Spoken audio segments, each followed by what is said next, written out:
Shalom, perkenalkan, nama saya Valen M. Siregar. Saya berasal dari grup B semester 1. Nah, di sini saya ingin memaparkan tentang sejarah sosiologi pendidikan. Kita harus mengetahui apa itu sosiologi pendidikan. Sosiologi pendidikan adalah merupakan sebuah bidang yang mempelajari hubungan antara pendidikan dan juga masyarakat. Sejarah sosiologi pendidikan dapat ditelusuri kembali ke abad ke-19 ketika para pionir sosiologi mulai memperhatikan peran pendidikan dalam membentuk masyarakat dan juga individu. Salah satu tokoh penting dalam sejarah sosiologi pendidikan adalah Karl Marx, yang berpendapat bahwa pendidikan berfungsi untuk memperkuat sistem sosial kapitalis dengan memperkuat dominasi kelas atas dan mengekang kelas bawah. Teori Marx menginspirasi banyak para sosiolog untuk mempelajari bagaimana sistem pendidikan memperkuat ketidaksetaraan sosial dan bagaimana pendidikan dapat digunakan sebagai alat perubahan sosial. Pada abad ke-20, para sosiolog pendidikan mulai memperhatikan bagaimana sekolah dan sistem pendidikan mempengaruhi perkembangan individu dan bagaimana individu mempengaruhi sistem pendidikan. Para sosiolog seperti Emil Durkheim, Max Weber, dan Talcott Parsons berfokus pada bagaimana sekolah sosialisasi anak-anak dan membentuk karakter mereka, serta bagaimana sekolah mempersiapkan individu untuk peran mereka dalam masyarakat. Dalam beberapa dekade terakhir, sosiologi pendidikan telah berkembang untuk mempelajari berbagai isu, termasuk gender, ras, kelas sosial, dan juga identitas. Para sosiolog pendidikan juga mempelajari bagaimana kebijakan pendidikan dan praktik sekolah mempengaruhi hasil belajar siswa dan bagaimana siswa mempengaruhi sekolah dan sistem pendidikan.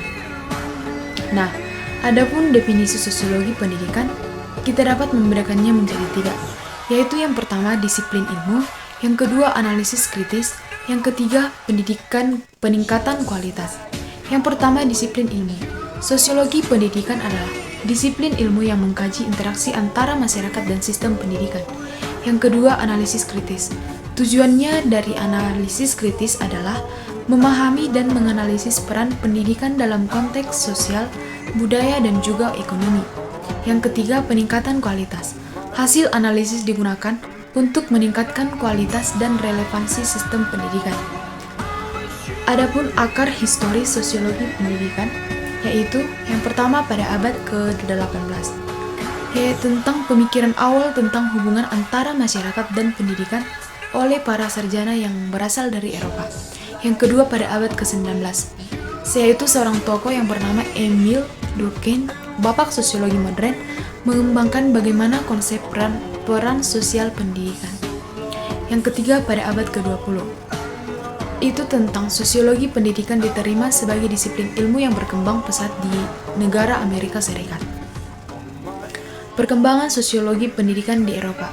Yang pertama, Eropa daratan, yaitu sosiologi pendidikan berkembang sebagai kajian kritis terhadap sistem pendidikan yang sudah ada di bagian Eropa daratan.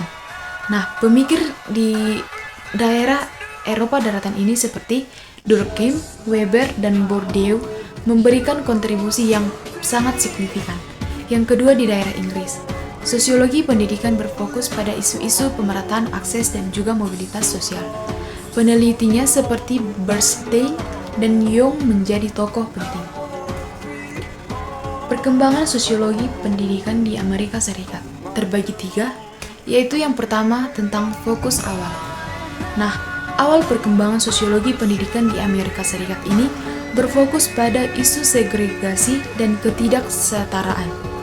Yang kedua, aliran besar, yaitu kemudian berkembang menjadi studi menyeluruh tentang pengaruh sosial terhadap pendidikan. Yang ketiga, kontribusi penting, yaitu tokoh-tokoh seperti James Coleman, Peter Blau, dan Jenks memberikan kontribusi yang signifikan.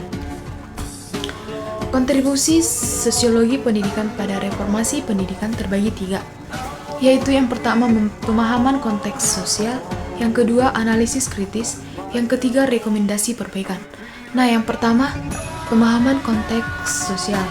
Sosiologi pendidikan menyediakan pemahaman yang mendalam tentang konteks sosial, budaya, dan juga ekonomi.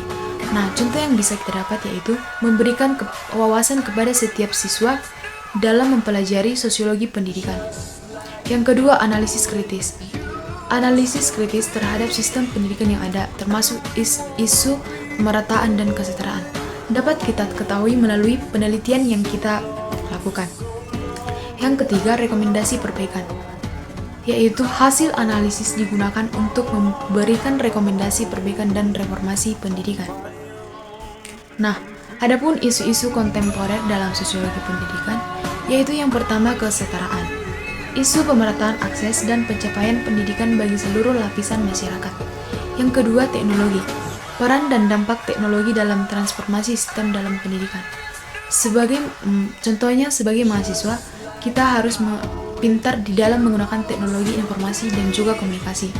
Kita bisa menambah wawasan kita yang luas dari kita menggunakan TIK yang berbaur tentang positif. Yang ketiga, globalisasi yang artinya mendunia. Pengaruh globalisasi terhadap konten, metode, dan tujuan pendidikan. Adapun prospek dan tantangan sosiologi pendidikan di Indonesia. Yaitu adapun prospeknya terbagi 3.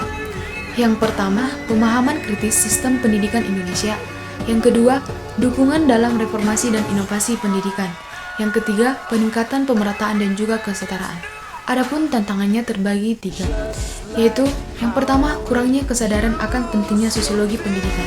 Yang kedua, terbatasnya dana dan sumber daya penelitian. Yang ketiga, resistensi terhadap perubahan dalam sistem pendidikan. Nah, sekian dari hasil pemaparan yang saya berikan.